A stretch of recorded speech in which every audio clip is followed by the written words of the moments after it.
تاب کے درگے تیرگی میں روی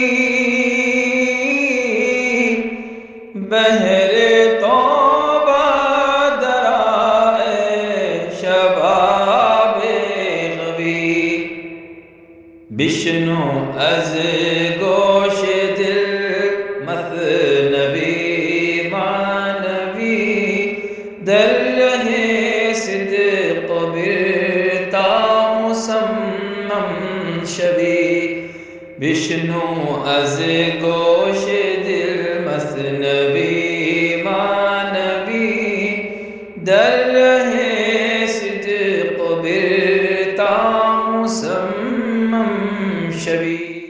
بسم اللہ الرحمن الرحیم، الحمدللہ رب العالمین، والصلاة والسلام علی سیدنا و مولانا محمد سید الانبیاء والمرسلین وعلی آلہ واصحابہ اجمعین، اما بعد۔ حضرت سلیمان علیہ السلام کے دربار میں بلقیس کے پہنچنے کا واقعہ چل رہا تھا۔ ابھی بلقیس دربار سلیمانی میں پہنچی نہیں اور اپنے گھر سے، اپنے محل سے نکل چکی سلیمان علیہ السلام کے پاس آنے کے لیے۔ بلقیس کا دل سلیمان علیہ السلام کی دعوت کی طرف مائل ہو چکا تھا، اندر ہی اندر وہ ایمان لا چکی تھی اور حضرت سلیمان علیہ السلام کی تابع داری میں وہ یہاں آ کر باضابطہ دائرۂ اسلام میں داخل ہونے والی تھی۔ لیکن ایک تخت تھا جس کے اندر بلقیس کا دل اٹکا ہوا تھا، بڑا قیمتی اور بڑا انوکھا تخت تھا وہ، اور کافی بڑا تھا۔ ہر چیز اپنی سلیمان کے قدموں میں ڈالنے کے لیے بلقیس لے کر نکل چکی تھی، لیکن وہ تخت ایک تو دل اٹکنے کی وجہ سے نہیں لایا جا سکا، دوسرا بہت بڑا تھا، لایا جا نہیں سکتا تھا، تو وہ چھوڑ کر اس کے اندر اپنا دل رکھ کر ہی بلقیس سلیمان علیہ السلام کے دربار میں حاضر ہونے کے لیے نکل پڑی۔ تو اب یہاں پر مولانا روم نے یہ بتایا تھا کہ جب ایمان کی دولت انسان کے دل میں اتر جاتی ہے تو یہ چھوٹی چھوٹی چیزوں کی طرف اس کا دل نہیں رہتا۔ لیکن بہرحال ایک چیز ایسی تھی جس پر اس کا دل تھا، تو حضرت سلیمان نے کہا کہ جب بلقیس یہاں آئے گی اور ایمان کی دولت اس کو حاصل ہوگی، ایمان کا مزہ لگ جائے گا، تو پھر وہ تخت بھی بلقیس کے دل سے نکل جائے گا۔ کوئی بڑا مسئلہ نہیں ہے، جب بڑی چیز حاصل ہوتی ہے تو چھوٹی چیز کے اوپر سے انسان کا دل خود بخود اڑ جاتا ہے۔ اس کی بہت ساری مثالیں آپ نے دی تھی۔ اب یہاں پر آگے یہ بیان ہو رہا ہے کہ سلیمان علیہ السلام نے ایسے وقت پر سوچا کہ کیوں نہ ایسا کیا جائے کہ بلقیس کے یہاں پہنچنے سے پہلے ہی بلقیس کا تخت حاضر کر دیا جائے، بلقیس کو حیران کر دیا جائے کہ میرا تخت میرے پہنچنے سے پہلے یہاں پر کیسے پہنچ گیا۔ لیک خود بائی ہما در نقل حال، جست باید تخت اورا انتقال۔ یہ باتیں تو درست ہیں کہ ایک وقت کے بعد بلقیس کا دل تخت میں سے نکل جائے گا، اڑ جائے گا، ایمان کی دولت اگر مل جائے گی تو پھر اب وہ تخت کی طرف دل نہیں رہے گا، یہ بات تو صحیح ہے، لیکن کچھ ایسا کرنا چاہیے کہ اس تخت کو یہاں پر منتقل کرا لینا چاہیے۔ تانا گردد خستہ ہنگام لکھا، کو دکانا حاجتش گردد روا، تاکہ جب بلقیس یہاں پر آئے اور مجھ سے ملاقات کرے تو رتی برابر بھی بلقیس کا دل اپنے محل کی کسی چیز میں اٹکا نہ رہے، وہ خستہ نہ ہو ملاقات کے وقت پہ، پوری دل جمی کے ساتھ، پورے قوت ایمانی کے ساتھ وہ مجھ سے ملاقات کرے۔ اب ایک تو میرے نبی ہونے کے بارے میں بلقیس کو پتہ چل گیا ہے، تبھی تو وہ ایمان لانے کے لیے راضی ہوئی ہے۔ اب جب یہ معجزہ دیکھے گی کہ اس کا ایسا تخت جو یہاں پر لایا ہی نہیں جا سکتا تھا اس کے آنے سے پہلے پہنچ گیا ہے، تو معاملہ بہت مضبوط ہو جائے گا۔ اور اس کی ایک بچکانہ خواہش ہے نا، دیندار لوگ دنیا داروں کی خواہشوں کو دیکھ کر یہی کہتے ہیں، بچکانہ خواہشیں ہیں، اقتدار کی خواہش، دولت کی خواہش، گھر بنانے کی خواہش، روپیہ پیسہ کمانے کی خواہش، نام کمانے کی خواہش، عزت آبرو کے بچانے کی خواہش، یہ ساری خواہشیں دنیا میں انسان جو رکھتا ہے وہ اہل اللہ کے پاس بچکانہ خواہشیں ہیں۔ وہ ان خواہشوں کو بالکل ایسے ہی ٹریٹ کرتے ہیں جیسے کوئی بڑا آدمی چھوٹے بچوں کی کھلونوں کی خواہش پر رد عمل ظاہر کرتا ہے۔ چھوٹے بچے جیسے کہتے ہیں نا، مجھے یہ کھلونا چاہیے، مجھے یہ کھلونا چاہیے، مجھے بیٹ بال چاہیے، مجھے فلاں چاہیے، مجھے گڑیا چاہیے۔ بڑے لوگ جس طرح سے ان بچوں کی خواہشوں پر بچکانہ خواہشیں سمجھ کر لائٹ لیتے ہیں، دلاتے تو ہیں لیکن لائٹ لے کر دلاتے ہیں، ان کو پتہ ہے اس کی کوئی اہمیت نہیں ہے، لیکن بچوں کے لیے بہت بڑی چیز ہوتی ہے۔ ویسے ہی اہل اللہ دنیا داروں کو اسی نظر سے دیکھتے ہیں۔ ہست برما سہلو اورا بس عزیز تابوت برخان ہورا دیونیس۔ ہمارے لیے تو وہ تخت وہاں سے یہاں پر لے کے آنا بہت آسان ہے، بہت آسان کام ہے، کوئی مشکل کام نہیں ہے، لیکن وہ تخت بلقیس کو بڑا پیارا ہے، تو کیوں نہ یہ تماشا کر دیا جائے کہ اس کے آنے سے پہلے تخت یہاں لا لیا جائے، تاکہ ہمارا جو دسترخوان بچھے تو اس کے اندر پریاں بھی ہو اور ایک دیو بھی ہو۔ دین کی باتیں، روحانیت کی باتیں، اللہ رسول کی باتیں اور دین کے راستے میں مدد کرنے والی جتنی چیزیں ہیں سب پریاں ہیں، اور دنیا کی جتنی چیزیں ہیں وہ دیو اور شیطان کی طرح ہے۔ تو چلو اتنا بڑا دستر روحانیت کا بچھ رہا ہے، اہل اللہ کا بچھ رہا ہے، تو ایک دیو ہی صحیح لا لو تخت کو بھی ہمارے محل میں۔ ہمارے محل میں دنیا کی کوئی چیز نہیں ہے، ہمارے پاس دنیا کی کوئی چیز نہ ہے نہ ہمارے پاس اس کی اہمیت ہے، لیکن ایک مقصد کے لیے ایک دنیا کی چیز کو بھی لا کر بٹھا لیتے ہیں دستر پہ، کیا کرنا ہے۔ بادشاہوں کا اگر دستر بچھ رہا ہے، بڑے بڑے بادشاہ اور حکمران بیٹھ کر دستر پہ کھانا کھا رہے ہیں، تو ایک فقیری صحیح بیٹھ لینے دو۔ عبرت جانش شود آ تخت ناز ہم چو دلخو چارخ پیش ایاز۔ وہ تخت جب آئے گا تو عبرت کا باعث بنے گا بلقیس کے لیے، کیونکہ جب وہ ایمان کی دولت سے مالا مال ہو جائے گی، دنیا کی چیزوں سے اس کا دل اکتا جائے گا، تو اب تخت سے بھی اس کا دل اکتا جائے گا۔ تو اب وہ تخت کو دیکھنے کے بعد، وہ مقام روحانیت کا، ایمان کا وہ درجہ حاصل کرنے کے بعد جب اس کی نظر تخت پر جائے گی تو تخت تو بالکل چھوٹا نظر آئے گا، عبرت حاصل ہوگی اس کو۔ جیسے میں آپ کو اپنے طور پر ایک مثال دیتے ہوئے سمجھاتا ہوں کہ ذی الحجہ کی عید آئی تو آپ دمبے یا بکرے خریدنے کے لیے نکلے، ایک جگہ آپ کو ایک دمبا پسند آ گیا، آپ نے بات چیت کر لی، اچھا بڑا موٹا تازہ لگ رہا تھا، 10,000 12,000 میں آپ نے اس کو خرید لیا۔ اس کے بعد لے کر گھر کو آئے، آپ کے ایک بھائی بھی 4-5 دمبے خرید کر لائے تھے جو 18,000 20,000 کے تھے۔ اب ان دمبوں کے بازو آپ دمبا لا کر رکھیں گے تو آپ کو اپنا دمبا بہت ہی چھوٹا، نحیف، ناتوان، کمزور نظر آئے گا کہ نہیں آئے گا؟ حالانکہ وہاں تو آپ کو بڑا دکھائی دے رہا تھا، لیکن یہاں آنے کے بعد چھوٹا دکھائی دینے لگے گا، کیونکہ یہ دیکھا جاتا ہے کہ جو چیز ہے اس کے مقابلے میں کیا چیز ہے۔ تو اب تک بلقیس کو محل کی ساری چیزوں پر نظر ہونے کی وجہ سے وہ تخت بڑا قیمتی اور بڑا اچھا دکھائی دے رہا تھا، لیکن اب اس کی نظر جب آخرت کی چیزوں پر پڑ جائے گی تو تخت کی ویلیو بھی گھٹ جائے گی نگاہوں سے، تو یہ باعث عبرت بن جائے گا۔ وہ سوچے گی ہائے ہائے کیا میری بدقسمتی ہے، اس بیکار تخت کے پیچھے میں اپنا دل لگا کے بیٹھی تھی۔ کہاں ایاز اور کہاں اس کی گدڑی اور چپل۔ ایک واقعہ یہاں پر ہے، مولانا روم نے یہاں پر صرف اشارتاً ذکر کر دیا ایاز کا اور گدڑی اور چپل کا۔ واقعہ یہ ہے کہ بیان کیا جاتا ہے کہ ایاز کو محمود نے وزیر بنایا اور بڑا خاص وزیر بنایا تھا، اپنا بہت ہی خصوصی وزیر بنایا تھا۔ سارے خزانوں کی چابیاں ایاز کے ہاتھ میں تھیں، خزانے تو تھے محمود کے، بادشاہ تو وہ تھا نا، لیکن رائٹ ہینڈ بنا کے رکھا تھا ایاز کو، اور لوگ جو دوسرے اس کے وزراء تھے، منسٹرز تھے اس کے محل کے، وہ ایاز سے حسد بھی کرتے تھے، لیکن ایاز پر پورا اعتماد اور بھروسہ تھا محمود کو، اس لیے اس نے کیا کیا، خزانوں کا ذمہ دار بھی اس کو بنایا، خزانوں کی چابیاں بھی اس کے ہاتھ میں دی تھی۔ محمود کے سارے خزانوں کی چابیاں ایاز کے ہاتھ میں تھی، اتنا بھروسہ کرتا تھا ایاز پر۔ تو ایاز نے کیا کیا کہ جو خزانے تھے، خزانوں کے پاس اس نے اپنی ایک گدڑی، ایک اس کا لباس تھا جو وہ اپنی غریبی کے دور میں پہنا کرتا تھا، اور ایک چپل تھی جو غریبی کے دور میں وہ پہنا کرتا تھا، وہ اس نے خزانوں کے پاس ہی رکھ دی تھی۔ بہت ہی سستی اور بہت ہی گھسی پیٹی چیزیں تھی، وہ کوئی امیر آدمی اس کو پاس رکھنا بھی گوارا نہیں کرتا، ایسی چیزیں تھیں، لیکن ایک دور میں وہ وہی پہنا کرتا تھا۔ اس نے خزانوں کے پاس وہ چیزیں رکھ دی تھی تاکہ جب بھی یہ خزانے کے پاس جائے تو خزانوں کی جگمگاہٹ، سونے چاندی اور ہیروں کی چمک اس کو متاثر نہ کرے، اس کو یاد رہے کہ کسی دور میں یہ پہنا کرتا تھا۔ اپنی اصلیت نہ بھولے، اپنی اصلیت کو نہ بھولو، ورنہ وہ سونے چاندی کو دیکھتے دیکھتے آپ پرانی زندگی بھول جائیں گے اور آپ کا دماغ بھی اسی طرح بننا شروع ہو جائے گا، اور پھر ناشکری پیدا ہوگی، محمود کے پاس اتنا ہے میرے پاس کیوں نہیں۔ اسی لیے وہ پاس رکھتا تھا تاکہ نظر پڑے کہ یہ محمود کا ہے، میں تو یہی ہوں آج بھی، مجھے اس نے اس مقام پر پہنچا کر عزت دی ہے، میں تو آج بھی یہی ہوں، اسی گدڑی اور اسی چپل والا۔ تو وہ احساس پیدا ہونے کے لیے وہ بار بار اس کو دیکھا کرتا تھا، جب بھی خزانے کے پاس جاتا تو وہ اپنی چپل اور اپنی گدڑی کو دیکھا کرتا تھا۔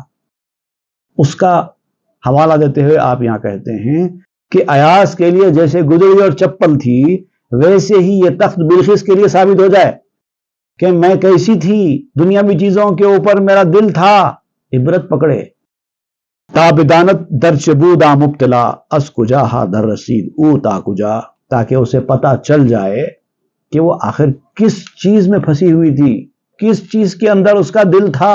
یہ بیکار چیز، اس کو میں اپنے دل میں بٹھا کے رکھی تھی، اس کو میں اپنی آنکھوں کا تارا سمجھی تھی، کیونکہ میں محل کی دیگر چیزوں کو دیکھتی تھی تو یہ تخت مجھے بڑا قیمتی نظر آتا تھا۔ اب جب میں نے آخرت کی اس سے کئی گنا زیادہ قیمتی چیزوں کو میں نے دیکھا تو اب تخت میری نظر سے گر گیا۔ دنیا دار لوگ جب کسی بڑی کار کو جاتے ہوئے دیکھتے ہیں، بڑی قیمتی 50 کروڑ کی کار، 60 کروڑ کی کار اگر جاتے ہوئے دکھائی دے، آنکھیں پھاڑ کر دیکھتے ہیں، ان کے دل میں بھی لالچ پیدا ہو جاتا ہے، کاش میرے پاس بھی ایسی ایک کار ہو جائے۔ جب کسی بڑی بلڈنگ کو، عالیشان عمارت کو دیکھتے ہیں تو ان کے دل میں بھی ایک چیز آ جاتی ہے کہ کاش میرے پاس بھی ایسا کوئی گھر ہو جائے۔ کسی کا کوئی ہرا بھرا سرسبز و شاداب باغ یا فارم ہاؤس دیکھتے ہیں تو ان کے دل میں بھی خواہش پیدا ہو جاتی ہے کہ کاش ہمارے پاس بھی ایسا ہو جائے۔ یہ انسانی فطرت ہے۔ تو اس کو دور کرنے کے لیے یہ طریقہ اختیار کیا جاتا ہے تاکہ اس کی اہمیت ان کے دل میں پیدا ہی نہ ہونے پائے۔ اور دنیا والے جب ایسا کرتے ہیں تو اہل اللہ ان کو ایسی نظروں سے دیکھتے ہیں، کتنا بے وقوف ہے، دنیا کی بیکار چیزوں میں اپنا دل لگا کے پھر رہا ہے۔ جب وہ اس درجے پر پہنچ جاتے ہیں، روحانیت کا وہ مقام حاصل کر لیتے ہیں، اس کے بعد ہی ان کے دل سے یہ چیزیں نکل جاتی ہیں۔ اگر وہ مقام حاصل نہ ہوگا تو پھر انہی چیزوں کے اوپر اس کا دل رہے گا۔ اس کجا در رسید اتا کجا، تب اس کو پتا چلے گا کہ اصل میں پہلے کیا تھی، اب کیا ہو گئی۔ پہلے دنیا کی بیکار چیزوں میں میرا دل تھا اور دنیا کی اس بیکار سلطنت پر میں خوش ہوا کرتی تھی کہ میری حکومت ہے، میری سلطنت ہے، میرے ہاتھ کے نیچے اتنی رعایا ہے، میں اسی میں بہت خوش ہوتی تھی، اکڑ اکڑ کے چلتی تھی۔ اب پتا چلے گا جتنی چیزوں پر تو اکڑ کر چل رہی تھی، کسی چیز کی بھی کوئی حقیقت ویلیو نہیں ہے، مگر میں پہلے کیا تھی، اب کہاں پہنچ گئی، روحانیت کے کس مقام پر پہنچ گئی ایمان لانے کے بعد۔ سلیمان نے مجھے کہاں سے کہاں پہنچا دیا۔ خاک راؤ لطف راؤ مزغرا، پیش چشم ماں ہمی دارت خدا۔ اللہ تعالیٰ نے انسان کو ایسے ہی درجے دیتے ہوئے آگے بڑھایا ہے۔ پہلے وہ معمولی ایک مٹی کا ٹکڑا تھا۔ کیا تھا انسان؟ کہاں سے بنا؟ مٹی اور پانی سے تو بنا نا۔ تو پہلے کیا تھا؟ معمولی مٹی پانی تھا۔ مٹی پانی سے ترقی کرتے کرتے کرتے کرتے وہ نطفہ بنا، اور پھر نطفہ بھی کچھ نہیں تھا، پانی کا خطرہ تھا، اس کے اندر نہ جان تھی، نہ آنکھ تھی، نہ کام تھے، نہ جسم تھا، نہ کچھ تھا۔ پھر اس کو ڈیولپ کرتے کرتے اللہ تعالیٰ نے مضغہ بنایا، ایک باضابطہ گوشت کا لوتھڑا تیار ہوا۔ پہلے تو علقہ بنا، اب علقہ کا ذکر مولانا نے یہاں پر نہیں کیا، قرآن مجید میں اس کا ذکر ہے۔ علقہ کہتے ہیں گوشت کے لوتھڑے کو، بالکل ایسے ہی ہوتا ہے، اس کا کوئی شیپ نہیں ہوتا۔ پھر وہ ڈیولپ کرتے کرتے ایک شیپ بنتا ہے، اس کا ایک پورا جسم تیار ہوتا ہے۔ تب تک بھی انسان کو اپنا کچھ بھی ہوش نہیں تھا۔ اس کی آنکھیں بن گئی، اس کی ناک بن گئی، اس کے کان بن گئے، اس کے ہاتھ بن گئے، اس کا جسم کام کرنا شروع کر چکا، وہ غذا لے رہا ہے، ہضم ہو رہی ہے، سب پروسیس چل رہا ہے، انسان کو خود کی خبر نہیں تھی۔ یہ انسان کے یہ سارے پروسیس کا ذکر قرآن مجید میں موجود ہے۔ سورہ المؤمنون میں آیت نمبر 12 سے لے کر آیت نمبر 16 تک اللہ تعالیٰ نے پورے درجوں کا ذکر کیا ہے۔ ثم خلقنا النطفة علقة فخلقنا العلقة مضغة فخلقنا المضغة عظاما فكسونا العظام لحما ثم انشأناه خلقا آخر فتبارك الله احسن الخالقین۔ پہلے نطفہ تھا، نطفے سے پھر علقہ بنا، علقے سے پھر مضغہ بنا، مضغے سے پھر ہڈیاں عالم وجود میں آئیں، پھر ہڈیوں کے اوپر پھر گوشت آیا، پھر اس کی تخلیق کا پہلا مرحلہ مکمل ہوا، اس کے بعد پھر اس کے اندر روح پھونکی گئی، اس کے بعد پھر وہ دنیا میں آیا۔ اب جیسے اللہ تعالیٰ نے تمہارے اختیار میں کچھ بھی نہ ہونے کے باوجود جب یہ سب کچھ وہ کر سکتا ہے، تو پھر تمہارے مرنے کے بعد تمہارے کو زندہ کرنا کیا بڑی بات ہے اس کے لیے۔ ثم انکم بعد ذلک لمیتون، پھر یہ دوسرا مرحلہ بیان کیا گیا، اس کے بعد پھر تم میت ہونے والے ہو، موت کے مرحلے سے گزر کر میت میں کنورٹ ہونے والے ہو۔ ثم انکم بعد ذلک لمیتون ثم انکم یوم القیامت تبعثون، پھر اس کے بعد قیامت میں پھر سے زندہ ہونے والے ہو۔ یہ سارے مرحلے ہیں، تم ابھی کچھ مرحلوں کو مکمل کر کے ایک مرحلے میں ہو، اس کے بعد کے آگے کے بھی مرحلے ہیں، تو آپ اس کا ذکر کر رہے ہیں۔ اللہ تعالیٰ نے کس طرح انسان کو مختلف درجوں میں پیدا کیا اور ترقی کرتے کرتے اب ایک کامل انسان کی شکل دی۔ از کجا آوردمت اے بدنیت کہ ازاں آید ہمیں خفریقیت، اے بدنیت انسان، اپنی پرانی زندگی کو بھول جانے والے انسان، یاد رکھ میں تجھے کہاں سے کہاں لایا ہوں۔ اللہ تعالیٰ فرماتا ہے تو کہاں تھا، تجھے شرم نہیں آتی؟ آج تو میری ہی چیزوں کا انکار کرتا ہے، میری ہی نافرمانی کرتا ہے، بھول گیا اپنے پرانے دور۔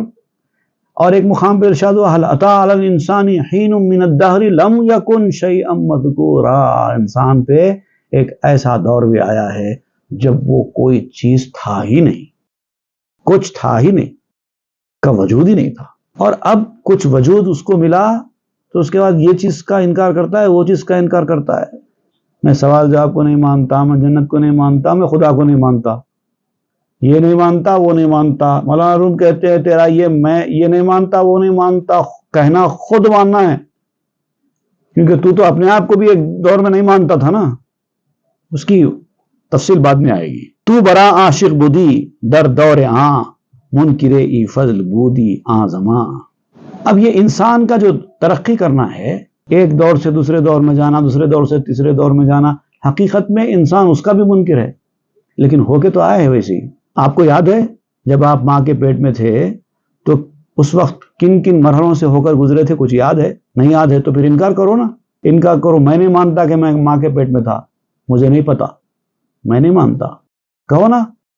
جو چیز کو آپ جانتے ہی نہیں، جس کو آپ کو یاد ہی نہیں ہے کیا ہوا تھا، تو پھر اس کا انکار کیوں نہیں کرتے؟ آپ نہیں کرتے۔ تو آپ کا ایک ایسی چیز سے انکار کرنے سے پیچھے ہٹنا اور پھر اسی بنیاد پر دوسری چیز کا انکار کرنا، یہ بات تو سمجھ میں آنے والی نہیں ہے۔ اسی سے ثابت ہو جاتا ہے کہ آپ سب کچھ نہیں جانتے، جو کہا گیا اس کو ماننا ہوگا۔ ای کرم چون دفعہ انکار تست کے میان خاک می کر دی نخست۔ یہ جو آپ کا انکار کرنا ہے، آخرت کا انکار کرنا، سوال جواب کا انکار کرنا، جنت دوزخ کا انکار کرنا، یہ جو آپ کا انکار ہے، یہ دراصل آپ ہی اپنا انکار کر رہے ہیں۔ آپ کا انکار کرنا خود اس کے ہونے کی دلیل ہے، کیونکہ جب آپ مٹی تھے اس کا انکار کیوں نہیں کرتے پھر، اور کہو کہ میں مٹی تھا ہی نہیں؟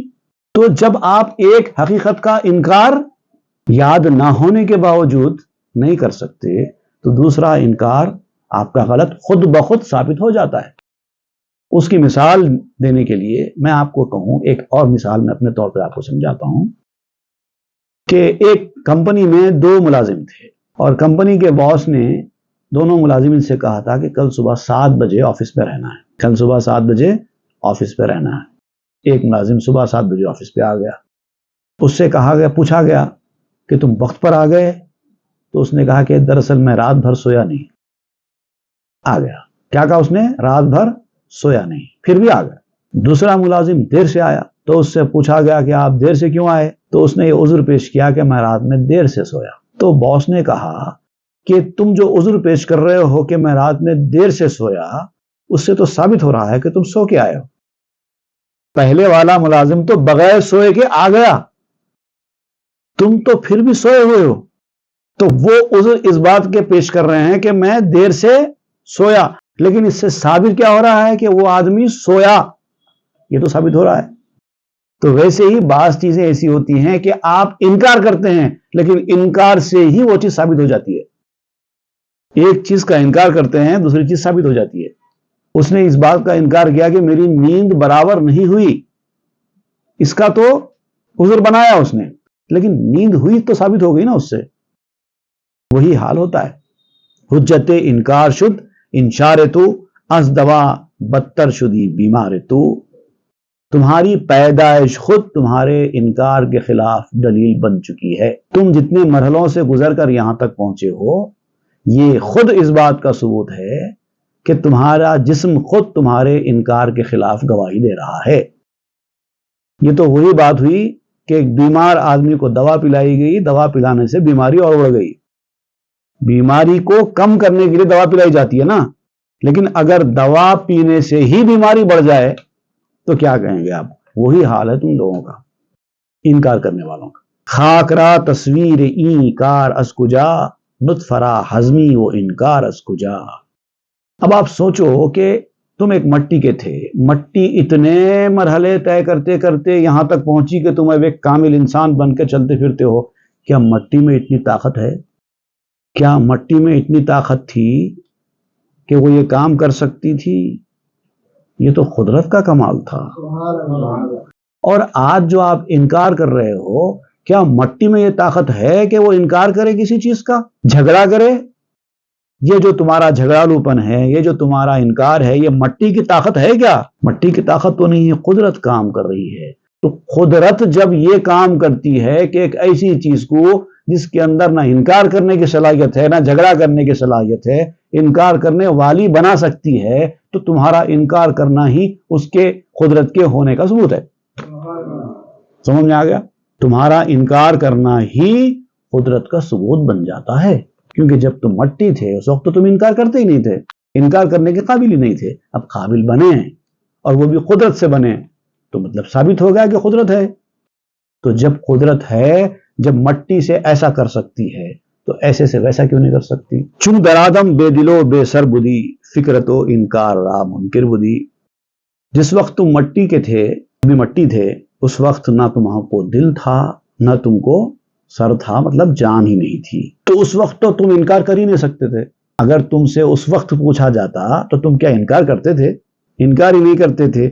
از جمادی چونکہ انکارت برست، ہم ازی انکار حشرت شد درست۔ اب جب تم مٹی کی حالت میں ہونے کے باوجود اس مقام پر پہنچے ہو کہ اب تم اپنی ہی زبان سے بعض چیزوں کا انکار کر رہے ہو، تو تمہارا یہ انکار کرنا خود حشر کو ثابت کر دیتا ہے۔